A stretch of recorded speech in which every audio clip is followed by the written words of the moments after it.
মহাসমাবেশ থেকে ডক্টর ইউনূসকে বলছি, কান পেতে শুনে রাখুন, আপনার হালুয়া রুটির ভাগ যারা খায় আপনাকে তারা বাঁচাতে পারবে না। মুজিবের 32 নাম্বার যদি ভাঙ্গা যায়, প্রথম আলোর অফিসকে মাটির সাথে গুড়ায় দিতে হবে। এক সাগর রক্তের বিনিময় হলেও 55,000 বর্গ মাইলের বাংলাদেশের কোন 1 ইঞ্চি জায়গায় মার্কিন আগ্রাসনকে প্রতিষ্ঠিত হতে দেওয়া হবে না। আজ এই স্বাধীন বাংলায় সবচেয়ে পরাধীন হচ্ছে ইসলামপন্থীরা।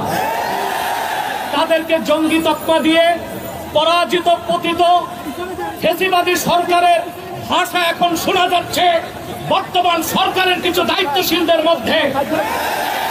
যেভাবে 16 বছরের ফ্যাসিবাদ ভেসে গেছে, আরেকটা বিপ্লবের তরে মার্কিন দালাল যারা বাংলাদেশে মার্কিন এজেন্ডা বাস্তবায়ন করতে চাও তারাও ভেসে যাবে।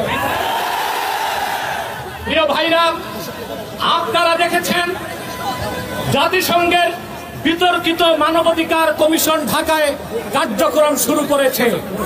আমরা এটা চাই নাই। পৃথিবীর 16টি যুদ্ধ বিধ্বস্ত রাষ্ট্রে জাতিসংঘ মানবাধিকার কমিশন কাজ করে।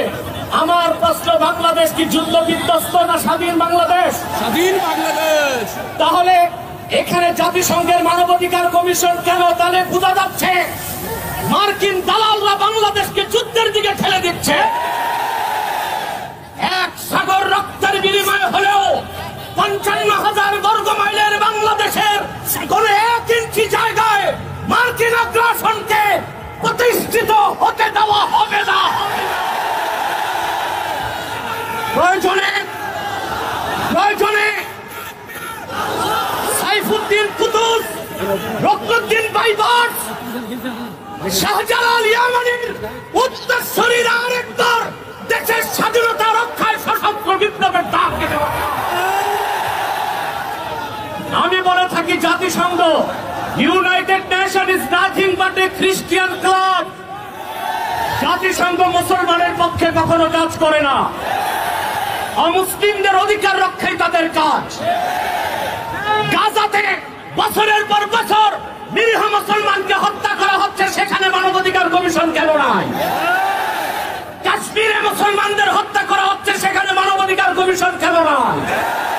চায়নার উইগুরে মুসলমানদের হত্যা করা হচ্ছে, সেখানে মানবাধিকার কমিশন কেন নাই? আমরা জানি মানবাধিকার কমিশন কেন। আল্লাহ ও তার আখিরি নবী নূর নবীজি মুহাম্মদ সাল্লাল্লাহু আলাইহি ওয়াসাল্লামের আরশ-চুম্বী সম্মান মর্যাদার বিরুদ্ধে যে কুলাঙ্গার সাধের কাফেররা বক্তব্য দিবে, তাদের শাস্তির দাবি করলেই মানবাধিকার কমিশন তাদের পক্ষে ঢাল হয়ে দাঁড়াবে। খেলাফত প্রতিষ্ঠার কথা যারা বলবে, জিহাদের কথা যারা বলবে, জঙ্গি তকমা দিয়ে তাদের কারাগারে বন্দী করতে চায়, আর সুযোগ দেওয়া হবে না। কোন একজন আলেমকে জঙ্গি তকমা দিয়ে জেলখানায় ঢুকালে জেলখানার ইটগুলোকে একটা একটা ছুটিয়ে দিবে।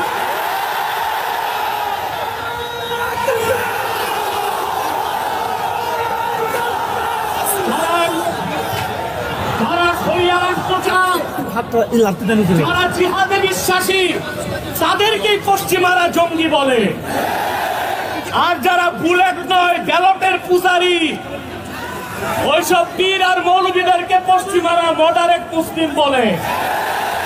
তারা মডারেট মুসলিম না, মুনাফিক মুসলিম। প্রিয় ভাইরা, জঙ্গি শব্দের উৎপত্তি কখন থেকে? টুইন টাওয়ার হামলার পর থেকে পশ্চিমারা প্র্যাকটিসিং মুসলিমদেরকে প্রশ্নবিদ্ধ করতে, জিহাদের বিরোধিতা করতে জঙ্গি শব্দ আমদানি করেছে। আর পশ্চিমাদের পাঁচাটা গোলাম প্রথম আলো কর্তৃপক্ষ এই জঙ্গি নাটকের পক্ষে তাদের বুদ্ধিবৃত্তিক সহযোগিতা করেছে। সেজন্য আমি বলবো, মুজিবের 32 নাম্বার যদি ভাঙ্গা যায়, প্রথম আলোর অফিসকে মাটির সাথে গুড়ায় দিতে হবে। এটাই বাংলাদেশের আলেমদেরকে জঙ্গি তকমা দেবার ন্যারেটিভ তৈরি করে। জঙ্গি, আমি বলি জঙ্গি খারাপ না, জাং থেকে জঙ্গি। জাং মানে যুদ্ধ, আর জঙ্গি মানে যোদ্ধা। উত্তরা দিয়াবাড়িতে জঙ্গি বিমান ভূপাতিত হয়েছে, সেটা কি সন্ত্রাসী বিমান? না। যিনি পাইলট ছিলেন তিনিও জঙ্গি যেহেতু যোদ্ধা, মুক্তিযোদ্ধারাও জঙ্গি যেহেতু যোদ্ধা। এই শব্দটার অপপ্রয়োগ বাংলাদেশে শুরু হয়েছে শুধু ইসলামী রাষ্ট্র যারা প্রতিষ্ঠা করতে চায়, জিহাদের পক্ষে যারা তাদের কণ্ঠ রোধ করার জন্য। তা মেনে নেওয়া হবে না, বরদাস্ত করা হবে না। এই মহাসমাবেশ থেকে ডক্টর ইউনূসকে বলছি, কান পেতে শুনে রাখুন, আপনার হালুয়া রুটির ভাগ যারা খায় আপনাকে তারা বাঁচাতে পারবে না। অনতি বিলম্বে উলামায়ে কেরামকে জঙ্গি তকমা দেওয়া বন্ধ করতে হবে।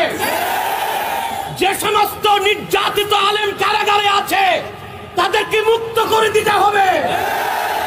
আর জাতিসংঘের বিতর্কিত কমিশন কার্যক্রম বন্ধ করতে হবে, নতুবা আমরা মার্চ টু যমুনা দিতে বাধ্য হব। আর অন্যান্য নেতৃবৃন্দ